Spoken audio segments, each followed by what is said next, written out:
Programme में खुशामदीद नाज़रीन। मंजरनामा 2, अदम एतमाद की तहरीक और नई हुकूमत। जाहिद साहब, अदम एतमाद की तहरीक क्या आपको आते हुए लगती है, नई हुकूमत बनते हुए लगती है या नहीं? नहीं, तलत हुसैन साहब, जो सूरत हाल है, जिस तरीके से सारी पार्टीज जो यहाँ से गई भी है हुकूमत बेंचों से, वो भी ये कह रहे हैं कि जी हमने हुकूमत को डिस्टेबलाइज नहीं करना है, और उस तरीके से अगर वो मूव नहीं करता है तो फिर सिनारियो यही कि यही रहेगा अगर वक्तन के साथ ये बढ़ता है। एक बात आपके वो जो बांग्लादेश तरह की वो बात थी, उससे मेरा इत्तेफाक नहीं है, इसलिए कि इस वक्त जब सदर साहब बैठे हैं तो सदर साहब तो बांग्लादेश टाइप का कैसे लाएगा जब उसकी पार्टी को आप हटाएंगे? तो वो जब तक उधर बैठा है तो दो सूरत। ये हमने आपने वक्फे की बातचीत जो है ना ऑन एयर करें, मैं जरा नाज़रीन को वजाहत करनी पड़ेगी वक्फे में हम बात क्या कर रहे थे। ये हम ऑन एयर तो बात करनी थी, लेकिन मुझे वजाहत बांग्लादेश मॉडल। बट आप मुझे बताएं, अदम एतमाद की तहरीक क्यों नहीं और नई हुकूमत क्यों नहीं? हुकूमत चलाना है या मुल्क चलाना है आपने? अगर हुकूमत से मुल्क नहीं चल रहा तो नई हुकूमत ले आए, जमहूरी तरीका है। देखिए, ये तो बिल्कुल सही है, ये हक भी है, जमहूरी हक भी है कि अगर ले आए। अगर वो नहीं लाते हैं और वो जूं की तू ये हुकूमत चलती है, आगे मिनी बिल आते हैं और मिनी बिल में कुछ ऐसे मिसहेप होते हैं, गवर्नमेंट पास नहीं कर सकती है, और फिर एडवाइस करते हैं। मैं देखिए उस बात पे फिर जाना चाहता हूं। एडवाइस करते हैं कि जी असेंबली को तोड़ दिया जाए। तो जिस तरीके से पहले मैंने बात की कि इलेक्शन अगर ना हो, आप उसी तरह की जो केयर टेकर होगा वो प्रेसिडेंट के पास इख्तियार है, वो प्रेसिडेंट नॉमिनेट करेगा, प्रेसिडेंट बनाएगा, तो आया फिर वो काबिल कबूल होगा। अगर नहीं होगा और ये लड़ाई आगे चलती है, आगे बढ़ती है, तो क्या ये सिस्टम जारी रहेगा? और अगर ये सिस्टम जारी नहीं रहेगा तो वो ये नुकसान जो होगा सिस्टम के जाने का, वो तो सारे पूरा पॉलिटिकल पार्टीज के लिए होगा, किसी एक पार्टी के लिए नहीं होगा। इसलिए मैं समझ रहा हूं कि इस वक्त बड़े सब्र से, तहम्मुल से और बुर्दबारी से काम लेना होगा हमारी सियासी लीडरशिप को, क्योंकि इस वक्त हम इस चीज की मुतहमिल नहीं हो सकते हैं, और ये सारे बातें मिल बैठकर हल करना होगा। आज जिस तरीके से हमारे कायद मिल बैठ, तो अब तो वक्त गुजर गया ना खान साहब, तो वक्त गुजर गया। जरा हम ऑपोजिशन से भी नहीं, ऑपोजिशन से भी पूछते हैं ना कि सेकंड सिनेरियो अदम एतमाद की अगर एक मुझे सेकंड दे दे। जिस तरीके आज देखे वक्त गुजरा नहीं, आज हमारे कायद असफंदियार वली खान ने सबसे अपील किया और सबके हम मशकूर है कि वो सब ने माना कि कल हम प्राइम मिनिस्टर के साथ बैठेंगे और ये जो पेट्रोलियम मसनूआत के ऊपर जो टैक्सेस लगाए, ये जो कीमत बढ़ाई है, इसको हम घटाने के उनसे बात करेंगे और फिर हाउस में लाएंगे। तो मेरे ख्याल में सियासत में आखिर नहीं होती है, ये चीजें होती रहती है। अदम एतमाद की तहरीक क्यों ना लाई जाए? शाह साहब आप बताएं, क्यों ना लाई जाए अदम एतमाद? मैं पहली बात तो ये है कि जो फोर्सेस बैठी हुई हैं या असेंबली में पार्टीज बैठी हुई हैं, कब लाएंगी, कैसे लाएंगी, हर पार्टी का अपना मैकेनिज्म है कि वोट। लेकिन मैं तो एक तालिब इल्म की चीज से बात कर रहा हूँ, मतलब है कि आप कहते हैं कि वोट है, वो नो कॉन्फिडेंस तो हो चुका कि पार्टी जो रूल कर रही है उसके पास सौदा ही खत्म हो गया है।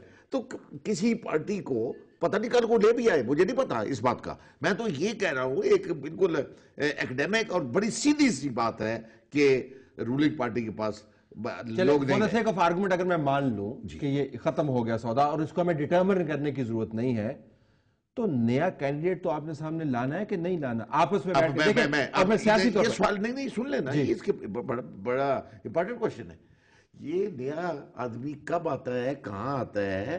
तलत साहब, कॉन्स्टिट्यूशन ने इसीलिए जो लोग, जो सियासी जमातें और जो कौमें कॉन्स्टिट्यूशन को फॉलो नहीं करती, उनके अशर यही हुआ करते हैं। कॉन्स्टिट्यूशन ने ये बात बताई हुई है जो आप कहने लगे हैं।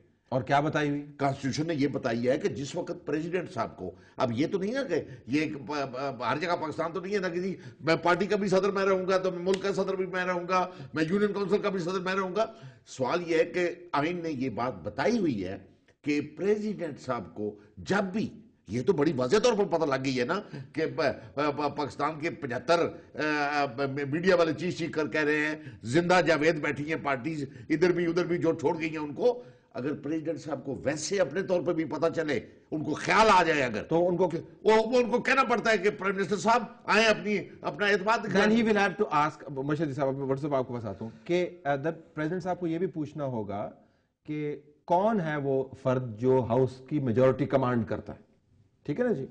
हुकूमत तो आपके ख्याल में नाहल है, वो काम नहीं कर रही, लिहाजा आप उसका साथ छोड़ गए। मरकज के अंदर लड़ाई अगर आपकी सूबे में थी, सूबे में आप बैठे हुए, मरकज में लड़ाई थी नहीं, वहां पे आप छोड़ गए, चले मान लिया। अब मुतबादल कोई फर्द तो सामने लाए, कोई ऑपोजिशन को लाए, अमल तो सामने लाए। किसने मुल्क चलाना है अगर ये नहीं चला पा रहे? कौन है वो ऐसा जवां मर्द? इसका जवाब ढूंढा आपने? नहीं, नहीं, ये तो जब वक्त आएगा तो वक्त आ गया ना जी, और नहीं, वक्त नहीं आया। नहीं आया ना। आपने अभी खुद ही कहा कि अब डिटरमिन करेंगे। नहीं, ये बात नहीं सर, कोई देखे रूल रेगुलेशन है कोई, ये यानी अच्छा वक्त क्यों नहीं है? जरा मस्जिदी साहब से। अच्छा, सबसे पहले तो ये अभी आज ही ये समझो कि बुरान शुरू हुए। सबसे पहले तो अभी तक सबसे ज्यादा वोट रखने वाली पार्टी पाकिस्तान पीपल्स पार्टी है अभी तक। लेकिन और हुकूमत भी काम कर सकती है उसके बाद, उसकी प्रायोरिटी 1 है। Pardon me for saying this, लेकिन नंबर प्रायोरिटी 1 उसको जाती है कि वो किसी ना किसी तरह मेजॉरिटी अपनी बनाए और बना के वो दिखाए। ये अच्छी डेमोक्रेसीज में इस तरह काम होता है और उसको चांस दिया जाए। ये नहीं कि एक दिन 2 दिन, उसको हफ्ते 2 हफ्ते महीना। ये हमारी सारी की सारी असेंबली उसको चांस देगी, सारी पॉलिटिकल पार्टीज उसको, क्योंकि कोई भी पॉलिटिकल पार्टी डेमोक्रेसी का लीडर, और उसके मीन टाइम में अगर वो फेल करता है विद इन अ मंथ और सो, फिर प्रेसिडेंट साहब का वो है कॉन्स्टिट्यूशन में कि वो कहेंगे कि जी आप अपनी मेजॉरिटी दिखाओ, या प्रेसिडेंट साहब कहेंगे कौन अपनी मेजॉरिटी, या फिर पार्टियां जो है 20% सिग्नेचर्स लेके रेजोल्यूशन पे डालेंगे। वो भी शाह साहब, वो 20% ऑफ द टोटल, वो तो नो कॉन्फिडेंस। नहीं, मेरी बात सुने अपना तन साहब, बड़ा सिंपल सी बात है कि, और इसीलिए प्रोविजन है कॉन्स्टिट्यूशन ने रखी हुई, मतलब, और पावर दी है प्रेसिडेंट को, और कहा है साथ के जिस वक्त प्रेसिडेंट को यह पता चलेगा कि प्राइम मिनिस्टर का सौदा खत्म हो गया है, समझ आ गई। सुने ना मेरी बात सुने। लेकिन शाह साहब आप सियासी सवाल का जवाब नहीं दे, मेरा सियासी का भी बात दे दे। नहीं, सियासी सवाल का जवाब, सियासी जवाब सर मेरी सुन ले, मैं आपका सवाल मैंने सुन लिया। देखिए, जब प्राइम मिनिस्टर गिलानी साहब बने थे तो हाउस के अंदर कितने कैंडिडेट थे प्राइम मिनिस्टर के? एक से ज्यादा थे ना? हाँ, आपकी जमात का अलहदा था, किसी और जमात का अलहदा था, ठीक है ना? ठीक है। अब आपका कैंडिडेट कौन हो? फिर वही बात सर, मैं उधर आ रहा हूं ना। इनका कोई कैंडिडेट नहीं था, चौधरी परवेज लाई क्यू का कैंडिडेट था। मैं उधर आ रहा हूं ना सर, आप जाने तो सपोर्टर थे प्राइम मिनिस्टर के, उधर तो जाने दे, मतलब नहीं, वो तो पूरे के पूरे हाउस ने उन्होंने अपना गुड जेस्चर में उन्होंने वोट ऑफ कॉन्फिडेंस दिया है। बाकी सुने मेरी मुतबादल दें सर, मेरी बात, मुतबादल का टाइम देखे ना, जिस वक्त प्रेसिडेंट साहब कहेंगे मौजूदा प्राइम मिनिस्टर साहब को आप एक मिनट के लिए छोड़ देंगे, इनकी एक पार्टी है, मतलब प्रेसिडेंट साहब प्रेसिडेंट ऑफ द कंट्री है और मुल्क में बुरान पैदा हो गया, प्राइम मिनिस्टर साहब को अपने आदमी 172 पूरे करें, नहीं कर सकते वो। अब पहली बात तो यह मुमकिन कर लें, जिस तरह शाह साहब ने कहा, वो अपना मुमकिन कर लें, मामला इज ओवर, भाई पूरे हो गए जी, ठीक है, स्मूथ रनिंग हो जाएगी। नहीं कर सकते, 172 पे नहीं आ सकते, वो 160 पे ही अटक जाते हैं। उस वक्त फिर प्रेसिडेंट साहब भी कह सकते हैं और पॉलिटिकल पार्टीज में से भी कह सकते हैं, प्रेसिडेंट साहब हमारे पास है, हम आपको दिखला। और ये ऐसा होगा नहीं होगा, ये भट्टू साहब से पूछेंगे और जाहिर साहब, ऐसा हो सकता है कि हाउस के अंदर, I need to take another break, I apologize for this, लेकिन ब्रेक्स कांट वेट। ब्रेक के बाद आते हैं नाजरीन, तो देखते हैं कि क्या अपोजिशन में वाकई इतना दम है कि वो जब वक्त आएगा तो अपने सफ़ों के अंदर इत्तेहाद पैदा करें और कुछ कैंडिडेट सामने लाएं जो यूसुफ गिलानी साहब को रिप्लेस कर पाए। Stay tuned.